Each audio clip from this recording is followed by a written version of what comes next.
নমস্কার, পিকু রেগুলার ডায়েরিতে আপনাদের অনেক অনেক স্বাগত।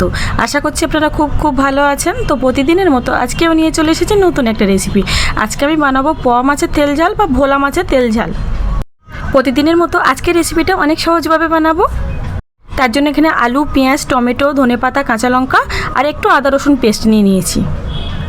আলুটাকে প্রথমে আমি ছাল ছাড়িয়ে রেখে দিয়েছিলাম, তাই আগে আলুটাকে আমি পাতলা পাতলা করে কেটে নেব। আলু ভাজা থেকে একটু মোটা সাইজ করে কাটবো।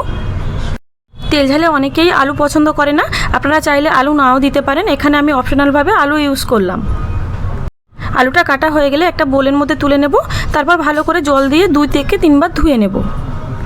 আলুটা রেডি হয়ে গেলে এখানে মিডিয়াম সাইজের 2টো পেঁয়াজ নিয়ে নিচ্ছি, যেটাকে ছুরির সাহায্যে ভালো করে ছাড়িয়ে নেব খোসাটা। এখানে আমি পেঁয়াজ, কাঁচা লঙ্কা আর টমেটোর মিক্সচারে একটা মশলা পেস্ট বানাবো।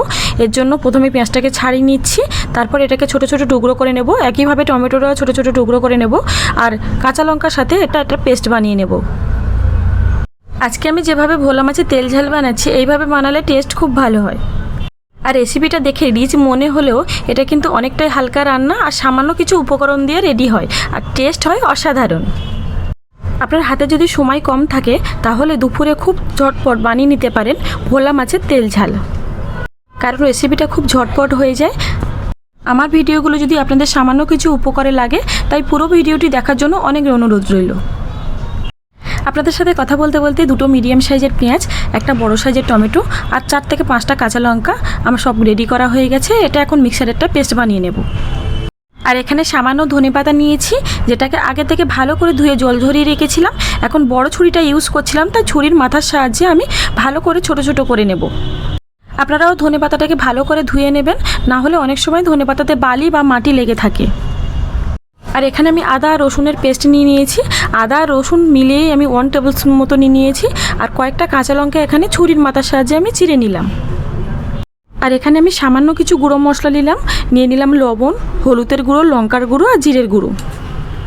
ভোলা মাছটাকে আমি প্রথমেই ভালো করে ধুয়ে জল ঝরিয়ে রেখেছিলাম। এখন এর মধ্যে সামান্য পরিমাণে লবণ, হলুদ আর কাঁচা সরষের তেল দিয়ে ম্যারিনেট করব।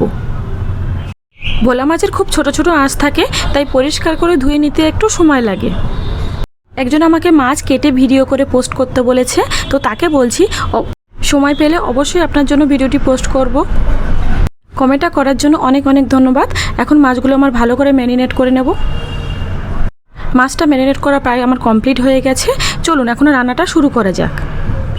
প্রথমে গ্যাসের ফ্লেমটা অন করে আমি কড়া বসিয়ে দিয়েছি একটা, আর কড়াটা গরম হতেই 100 গ্রাম মতো সরষের তেল দিয়ে দিলাম। এখন গ্যাসের ফ্লেমটা পুরোপুরি হাই হিটে থাকবে, আর তেলটা গরম হতেই আমি খুন্তির সাহায্যে চারিদিকে একটু ছড়িয়ে নিয়েছিলাম। এরপর একে একে আমি মাছগুলো ভেজে নেব। ভোলা মাছটা একটু নরম টাইপের মাছ হয়, তাই চাইবেন যতটা পারবেন তেলটা গরম করে মাছটা ছাড়ার চেষ্টা করবেন, না হলে কড়ার গায়ে আটকে যাবে।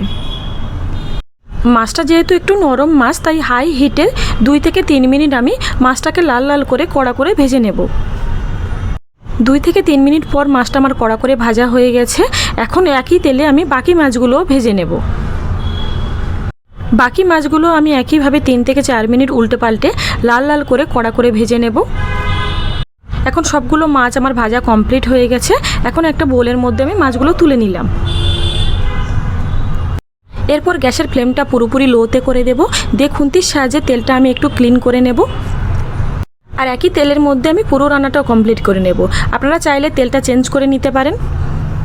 তেলটা ক্লিন করা হয়ে গেলে আমি গ্যাসের ফ্লেমটা মিডিয়ামে করে দেব। আর আগে থেকে কেটে ধুয়ে রাখা আলুটা আমি ভেজে নেব। আর এই সময় গ্যাসের ফ্লেমটা মিডিয়াম টু লো হিটে থাকবে, যাতে আলুটা বাইরে থেকে লাল লাল আর ভেতর থেকে অনেকটাই কুক হয়ে যায়। এখানে আমার আলুটা প্রায় হালকা লাল লাল করে ভাজা হয়ে গেছে, আর ভেতর থেকে অনেকটাই কুক হয়ে গেছে। আলুটা তুলে নেওয়ার পর তেলের মধ্যে সামান্য কালো জিরে দিয়ে দিলাম, আর আগে থেকে চিড়ে রাখা কাঁচা লঙ্কাটা দিয়ে দিলাম। কাঁচা লঙ্কাটা তেলের উপর দেওয়ার পর অনেক সময় তেল ছিটকায়, তো এই সময় আমি বলবো গ্যাসের ফ্লেমটা পুরোপুরি লোতে করে দেবেন, তাহলে একটু কম ছিটকাবে। কাঁচা লঙ্কাটা দেওয়ার পর এর মধ্যে আমি পেঁয়াজ, টমেটোর, কাঁচা লঙ্কা যে পেস্টটা বানিয়ে রেখেছিলাম ওটা দিয়ে দিলাম। আর একে একে গুঁড়ো মশলাগুলো আমি সব দিয়ে দেব। নুন, হলুদ, জিরের গুঁড়ো, শুকনো লঙ্কা গুঁড়ো। সবগুলো মশলা দেওয়া হয়ে গেলে আমি এখন গ্যাসের ফ্লেমটা মিডিয়াম টু হাইটে দেবো। আর এর মধ্যে আগে থেকে ভেজে রাখা আলুটা দিয়ে দেবো। এখন অনবরত আমি নাড়াচাড়া করে মশলাটাকে ভালো করে কষিয়ে নেব। আর এর মধ্যে আদা রসুনের পেস্টটাও দিয়ে দেবো। আদা রসুন বেশি পুড়ে গেলে আমার ভালো লাগে না, তাই এখানে আমি পরে দিলাম। আপনারা চাইলে পেঁয়াজের সাথে সাথে দিয়ে দিতে পারেন। গ্যাসের ফ্লেমটা আমি মিডিয়াম টু হাই রেখে মশলাটাকে ভালো করে কষিয়ে নিয়েছি। এখন আলুটা পুরোপুরি বয়েল হয়ে গেছে আর মশলা দিয়ে তেল উঠে এসছে। এখন এর মধ্যে আমি পরিমাণ মতো জল দিয়ে দেবো। এখানে যেহেতু আমি মাছের তেল ঝাল বানাচ্ছি তাই জলের পরিমাণটা একটু বেশি দিলাম। গ্রেভিটা আমি একটু বেশি ঝোল ঝোল রাখবো। এখন গ্যাসের ফ্লেমটা পুরোপুরি হাই হিটে দিয়ে ঝোলটাকে ফুটিয়ে নেব। যখন দেখবো ঝোলটা খুব ভালোভাবে ফুটে গেছে তখন এর মধ্যে আগে থেকে ভেজে রাখা মাছগুলো দিয়ে দেব। মাছটা দেওয়ার পর আমি এখানে আর বেশিক্ষণ ফোটাবো না ঝোলটা, তাই টেস্ট করে নিলাম নুন ঝাল পরিমাণ ঠিক আছে কিনা। এখানে নুনের পরিমাণ সামান্য কম ছিল তাই সামান্য পরিমাণে নুন দিয়ে দিলাম।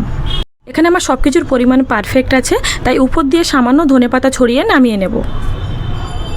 তো এই ছিল আজকের আমার স্পেশাল খুবই সহজ রেসিপি ভোলা মাছের তেল ঝাল বা পোহা মাছের তেল ঝাল।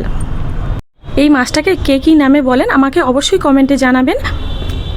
আর আমার ভিডিওগুলো ভালো লাগলে লাইক কমেন্ট শেয়ার করবেন আর সাবস্ক্রাইব করতে একদম ভুলবেন না। আর এই সহজ রেসিপিটি কেমন লাগলো আপনাদের কাছে অবশ্যই কমেন্ট করে জানাবেন। আমার ভিডিওগুলো আপনাদের উপকারে লাগলে অনেক খুশি হব। ফিরে আসি নতুন কোনো ভিডিও নিয়ে। ভালো থাকবেন, সুস্থ থাকবেন।